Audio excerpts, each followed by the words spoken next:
How big is Belgica?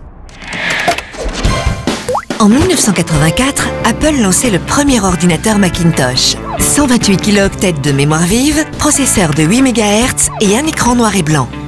Au même moment, en Belgique, un navire océanographique est baptisé au champagne. Le Research Vessel A962 Belgica. RV Belgica pour les intimes.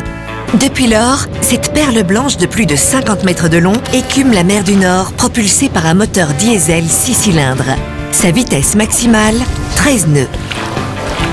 À bord, une symbiose unique entre d'une part le commandant et son équipage et d'autre part un flux constant de scientifiques spécialisés dans l'environnement marin. Chaque année, plus de 300 scientifiques réservent une cabine à bord. Mais on les trouve surtout dans les labos. Le labo de pêche, celui de chimie, de biochimie, de microbiologie, aux commandes de sondeurs multifaisceaux, dans le labo informatique ou dans le laboratoire humide. Ils peuvent même se salir les mains dans la salle blanche aseptisée. Sur le pont, ils actionnent des tambours sur lesquels sont enroulés des kilomètres de câbles. Grues et treuils font monter et descendre des filets, des sondes et des grappins. L'émetteur de radiotéléphonie, un téléx et plusieurs émetteurs, le récepteur de cartes météo, l'Inmarsat et le VSAT, un GSM et un fax garantissent les liaisons avec la Terre, la mer et les airs. Le compas gyroscopique, le compas magnétique, 2 radars DK, le Navisailor 3000 et plusieurs GPS n'ont pas besoin de l'étoile polaire pour s'orienter. De plus, vous avez le choix entre 31 lits et tous les mercredis, ils font des crêpes. Mais si la vie à bord vous pèse trop, libre à vous de plonger ou de faire un tour avec le hors-bord. Wouhou! 100 chevaux sous le capot! Jour et nuit, ce navire océanographique veille sur les destinées de notre territoire marin. Il faut une fameuse masse de connaissances scientifiques pour assurer la viabilité et la rentabilité de notre mer du Nord. Elle est comme un grand moteur bleu et il est dans l'intérêt de tous les Belges que ce moteur continue à tourner. Pensons à des domaines comme la pêche durable, l'énergie éolienne, l'extraction de sable et le tourisme. Les scientifiques voient plus loin que le bout de nos plages. Leur regard porte de la Norvège jusqu'à l'Espagne. Le livre de bord vous en apprendra plus sur leur découverte des récifs Belgica en Irlande et des volcans de boue au Maroc. L'équipage a même poussé jusqu'aux Shetlands!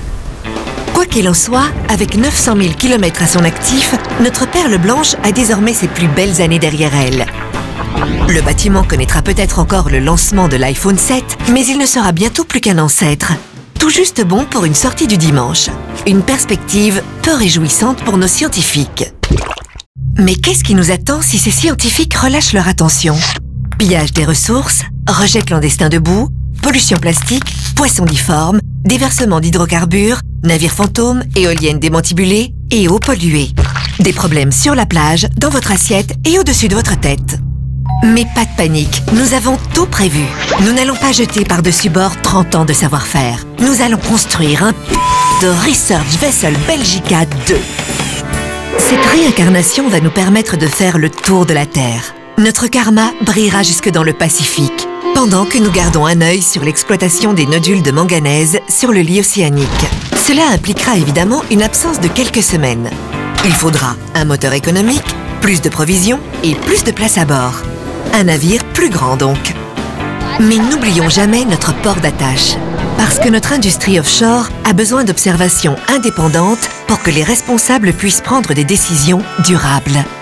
Nous pensons en particulier au projet Atoll énergétique et Baie Flamande. Nous avons donc besoin d'un navire capable d'accueillir plus de scientifiques et équipé d'appareils de précision et de robots de mesure sans pilote. Trop cher? Si chaque Belge donne 20 cents par an, le nouveau Belgica sera payé dans 30 ans. Nous devons commencer dès aujourd'hui la construction d'un navire plus grand si nous voulons être couronnés Blue Society. Ce nouveau bâtiment permettra aux scientifiques de poursuivre leur travail, indispensable à notre bien-être et à celui de nos voisins. Applaudissons tous les Belgica. On peut sabrer le champagne. Voyons large. La mer est le nouvel Eldorado, le nouvel or bleu. Santé!